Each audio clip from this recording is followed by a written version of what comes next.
Welcome to Clientology, the art and science of client getting. In this podcast, we're going to discuss how you can attract, convert, and deliver. So attract is how do you attract your dream clients while simultaneously repelling nightmare clients? And convert, we're converting those perfect prospects into dream clients. And lastly, under deliver, we're going to focus on topics around how do we deliver wow experiences. The theme throughout is how do we become more referable? How do we build referral programs and deliberately have systems that work to bring us a steady stream of perfect prospects and dream clients? Welcome to the show. Our guests are all experts in their field and they've agreed to share their insights with my audience. I hope you enjoy and I look forward to your comments and feedback.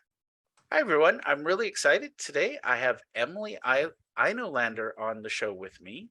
Emily, why don't you introduce yourself and tell us what you're passionate about in business and in life?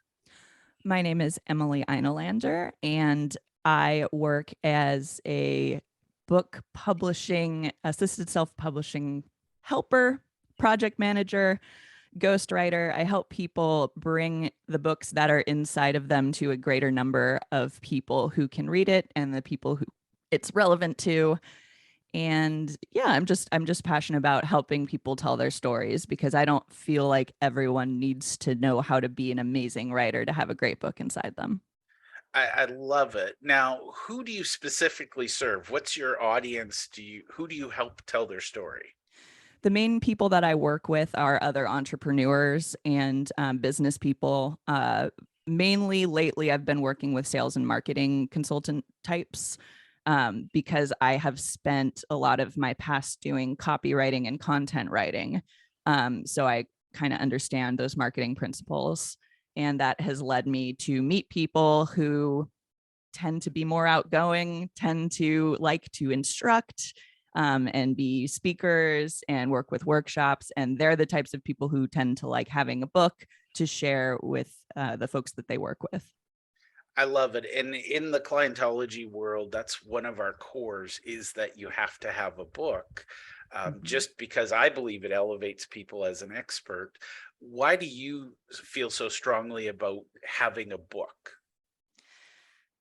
I feel like people should only have a book if they really want to. Maybe that's a little different from the way that you approach things. I don't feel like people should pressure themselves to have a book. I think they should do it when they're ready. However, I do find that if someone has the seed of desire to have a book, talking with them and sort of getting the process rolling helps them discover all of the lessons that they do have to teach because we underestimate ourselves a lot.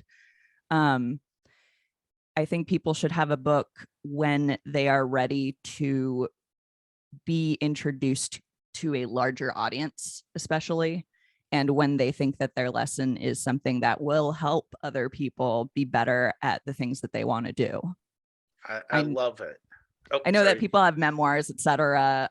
That's more just like their own story, and I think those are valuable as well. But I am usually more interested in sort of the instructional, prescriptive side of things. I love it. And for me personally, I tend to follow the consultative sales approach where you're Mhm. helping people.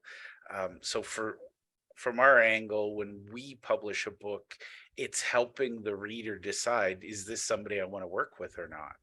Um, Absolutely. Yeah. what advantages are you seeing for somebody who has written a book? What's the improvements in their life as a result of having worked with Emily? Well, the ones that I've worked with are people who are, like I said, doing speaking engagements or workshops. I've worked a little bit to help develop those as well. And it often ties into whatever they're teaching. So not only does it act as a calling card when they go speak, their pictures on the back of the book. They can say, "This is me," and you'll remember me later, even though you just came and had all of this information thrown at you. And it also helps the people who were in attendance actually go back over the lessons that the speaker likely did teach, because I think we all have the same problem where we go to an event like that and we just get information overload. And it's important to have a resource there to be able to review.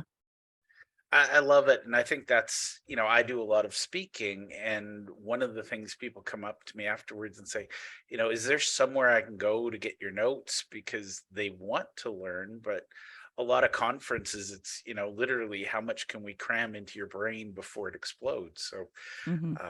what are some misconceptions? And I want to talk about this because I think you and I are fellow book nerds. Yes. But what are some misconceptions you face and somebody needs to be re-educated when they're coming to you and thinking, okay, I hear I need to write a book. Help me, Emily. What are they struggling with? Well, I think they're usually past one of the first misconceptions by the time they come to me, which is that writing a book isn't that hard. Um, which I think every person in a creative role hears the whole, well, I could do that myself thing at least once. I know web developers have that issue as well. Logo designers, that sort of thing. Usually when someone comes to me, they already know that it's hard because they've tried. But other misconceptions, I think, is just that it's easier to self-publish a book than it is to go through traditional means. It's not necessarily easier. It's just more certain that you're going to be able to get it out there. And it's also just a different set of challenges. So my job, I see myself having to clarify the entire process of getting the book out, which is multiple steps and can get a bit confusing for people. So it's more, I consider myself a guide through that process, even though I'm helping also coordinate it.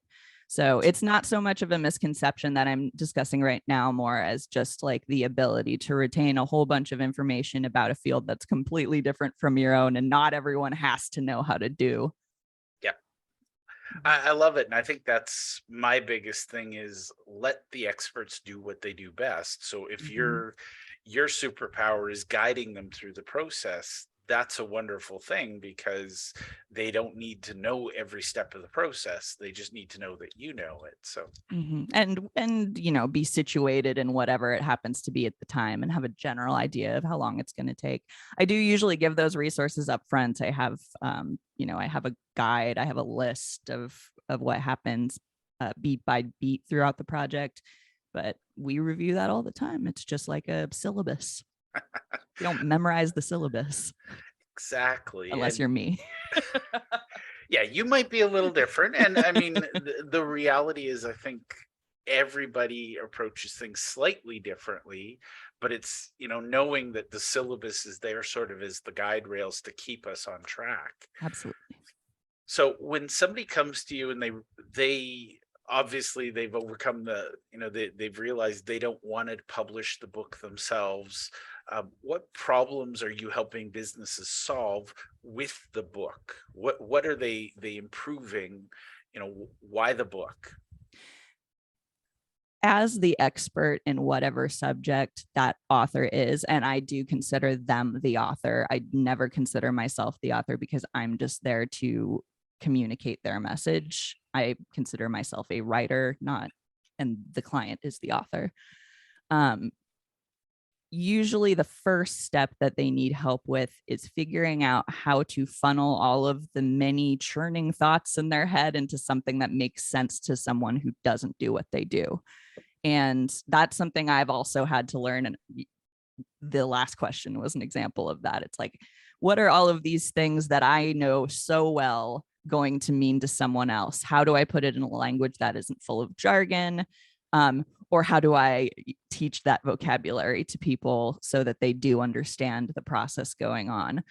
I've had one client describe it as a tendency to overbuild something. And I have had other clients who will just say a principle and expect it to be understood. So my job is to sit there and go, okay, well, either for the people who overbuild, tell me the whole story first, get everything out, and I will listen. Usually my process is something like this, where I have a discussion and record it. And then I'll sit down with all that information, figure out how to make it sound approachable for a normal person. On the other hand, if someone just says a statement and expects it to be understood, it's my job to sit there and go, well, yeah, what about this? Can you like go into more detail here? Can you give me an example? When have you used these ideas with other people that you work with? Because you got to have some stories in there to make it fun, right? Absolutely. And, helping people tell stories is a lot of fun for me, and I assume for you as well. So Yeah. let's change gears now. You mentioned at the beginning, before we started recording, you and I were going to go on tangents about horses. And I feel like this is a really good place to bring in horses. So, well, to be fair, I'm not really a horse person. It was just sort of a mechanism for it. I yes. do know how to feed a horse. You don't curl your fingers up, or they might get their big old teeth on them or something like that. You sound like the horse expert here. Well, we were talking about hobbies and how we can apply the hobbies to life. So Yeah. Well, right now I am really into weightlifting. Like that's kind of the thing I'm nerding out on right now. And something that's taught me is just the non-linear nature of making progress on something. And if you step back far enough, it is usually a linear progression, but day by day things can be different. You have a bad week, you have a bad day, but it's the persistence and it's the daily incremental movement that gets you moving forward. And even if you do have a bad day, that doesn't mean you're not going to like have a really good day the next week. And you shouldn't try to max out every day. You shouldn't try to do your heaviest lifting every single day because you're going to tire yourself out and burn out. So that's my current favorite metaphor. I'm going to chime in with a personal story because I love your metaphor. I made the mistake of treating writing like an on-off switch. And what I realized is it's a dial. And, there are days I'm in the zone and I can do a 10. There are other days where at best I can write my name on a piece of paper and move on. And it's just being okay with that. Mm-hmm. And I think that especially early, I also have a podcast where I talk to people in both indie and traditional publishing.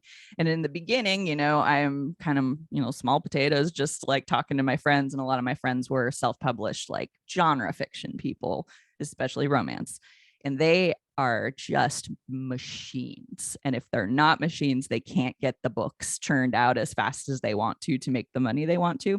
Yeah. I will say that is not for everybody. It's not for me necessarily either, but it just seems so unsustainable to me. But I did see them kind of going through these cycles of just intense writing and then kind of some burnout afterward. But there's this expectation that you have to write like 3,000 words a day or something like that. And that's a lot of, especially if you're doing nonfiction or business writing, that's just not going to happen because you have to sit there with your thoughts for a lot longer and you're not kind of following that outline.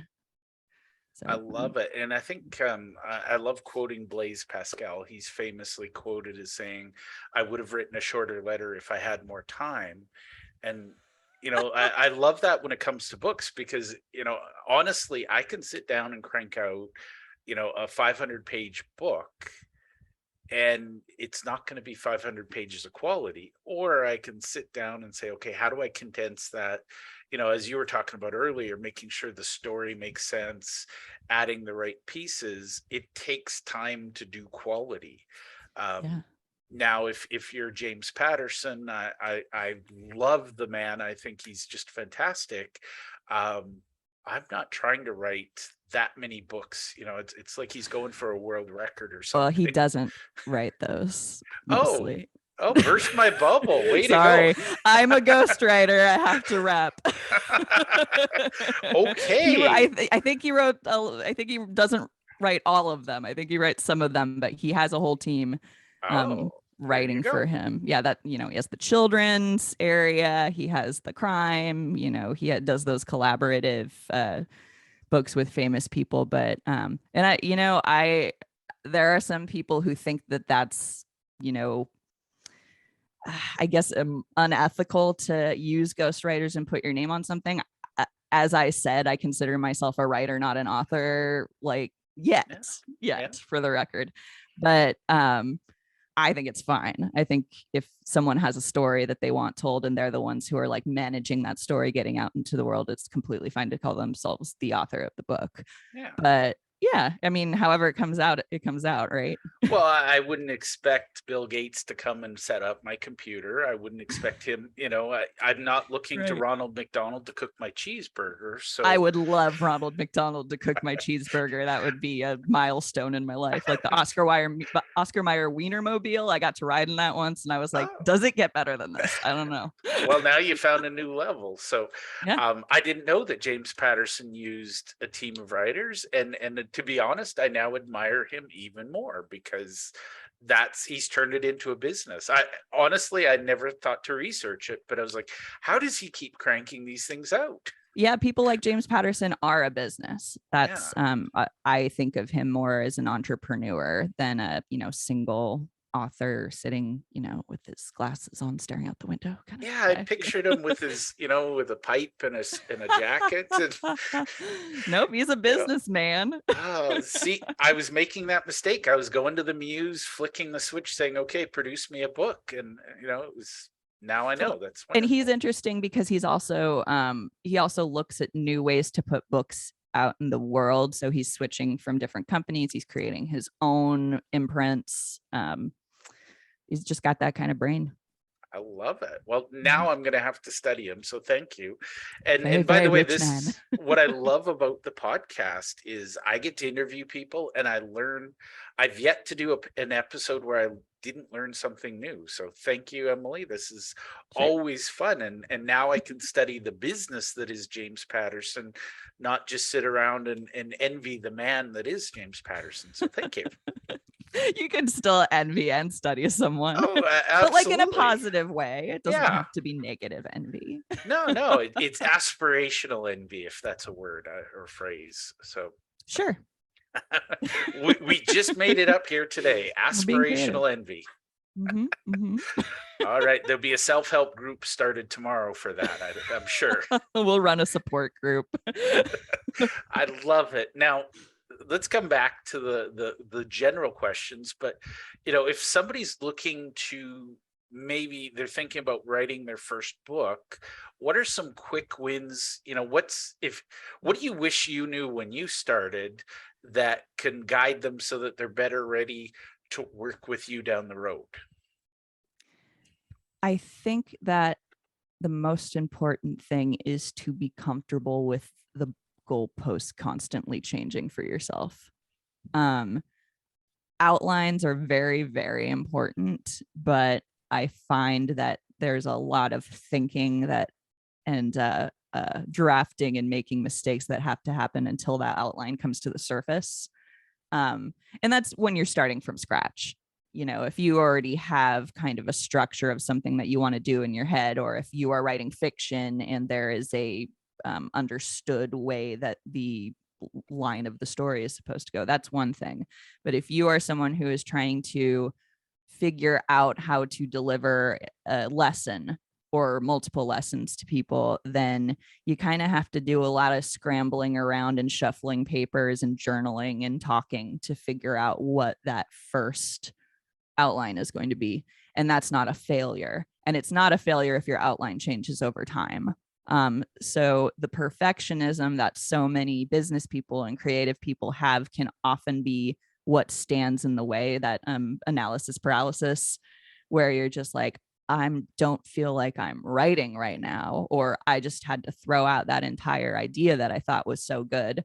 It can be really discouraging, but those are all part of it. All of the stops and starts are all things that are supposed to happen.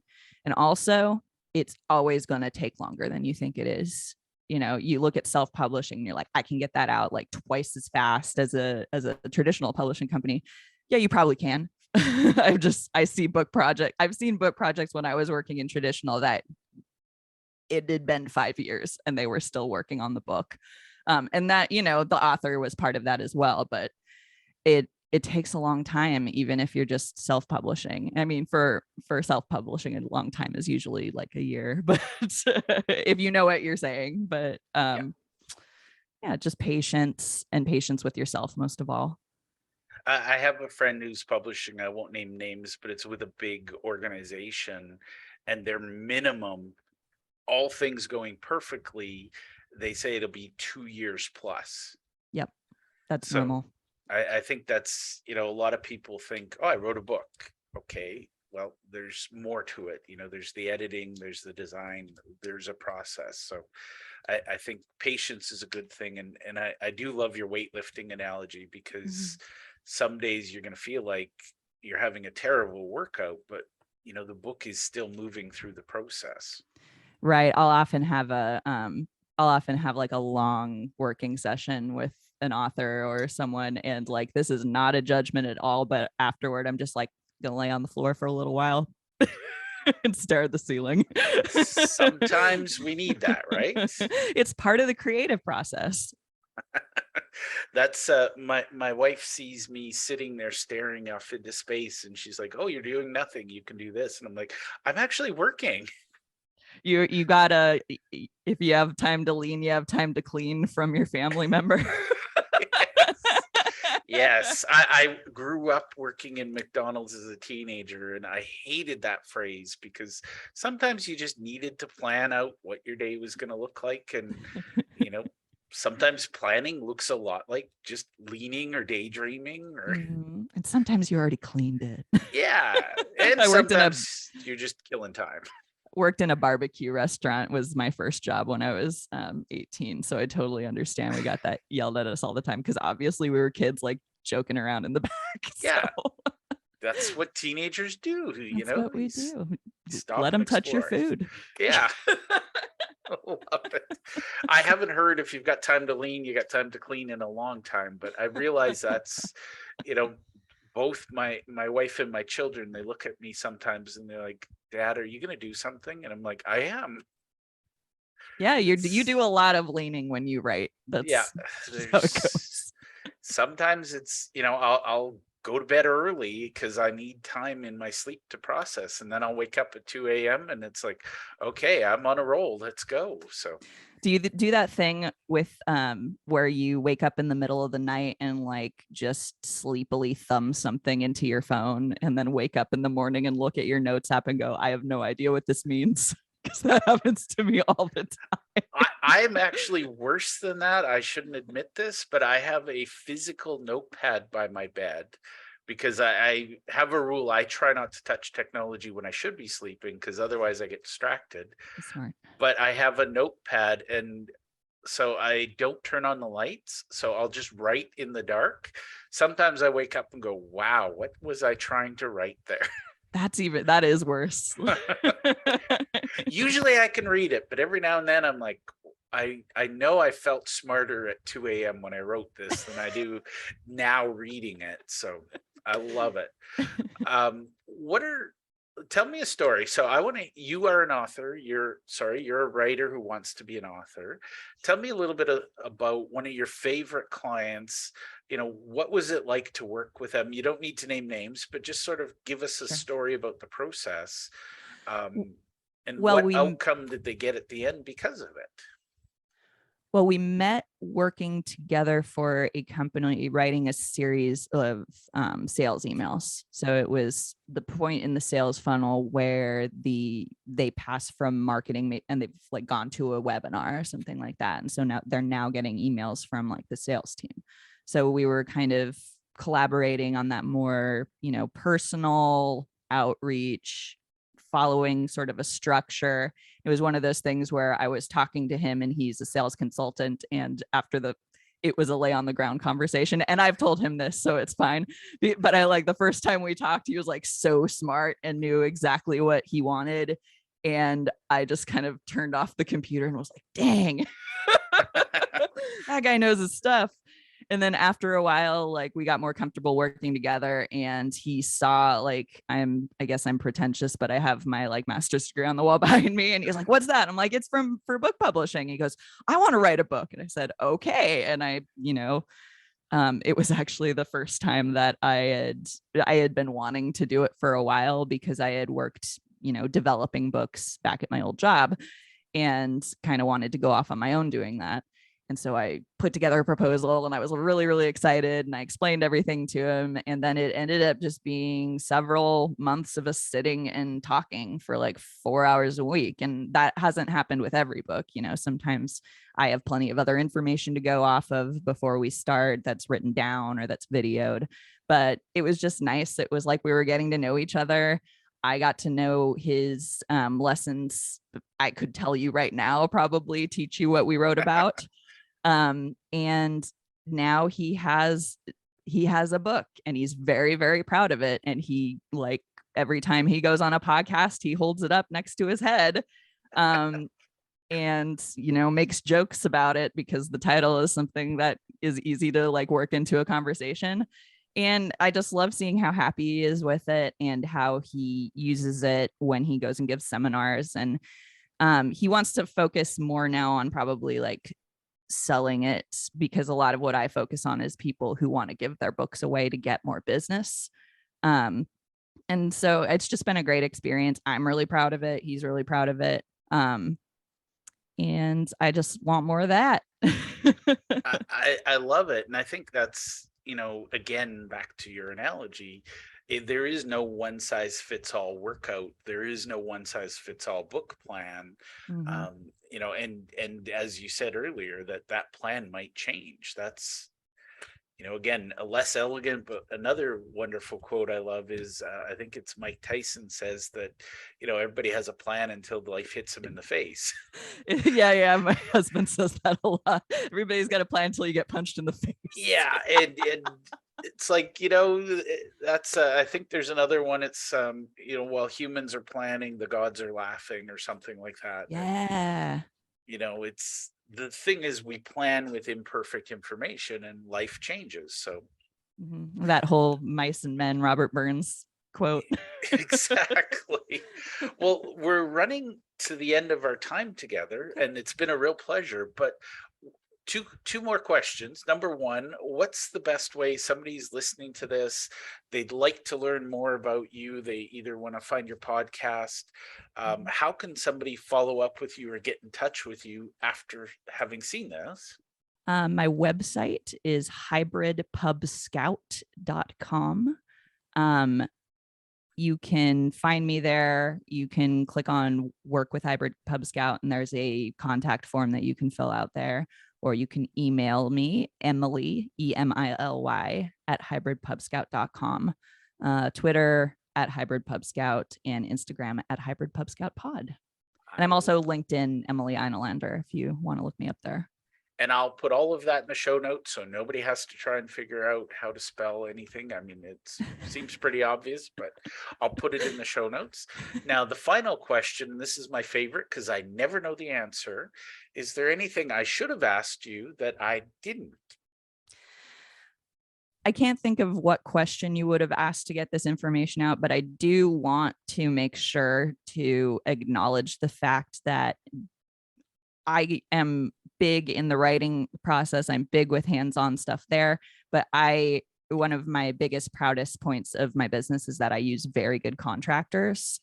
I have a podcast where I interview other folks who work in publishing. I think I may have mentioned that, but through that, through, my work in the industry before I got to this point, and when I went to school, is I've met a lot of very experienced publishing professionals. And it's not just about the writing, it's about the editing, the different forms of editing, because there's more than one.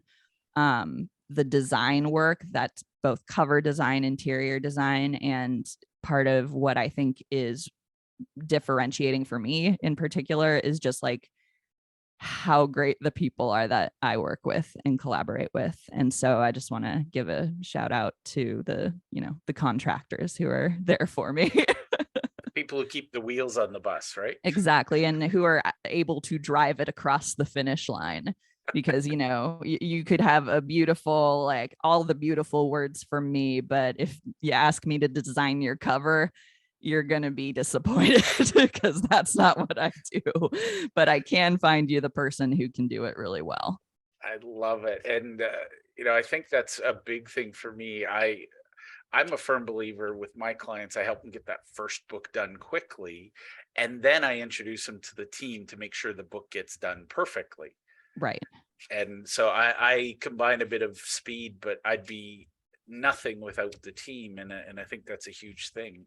And more importantly, I think the community, you and I are having a geek out session on writing books. And I think there's some people that I know need to meet you. So Okay. I want to thank you for your time, for being on the show. I know you could be out either writing someone else's next best-selling story, or you could be laying on the floor thinking. So I appreciate you taking the time to hang out with me and my audience today. It's been great. It was a wonderful conversation. Thank you for inviting me.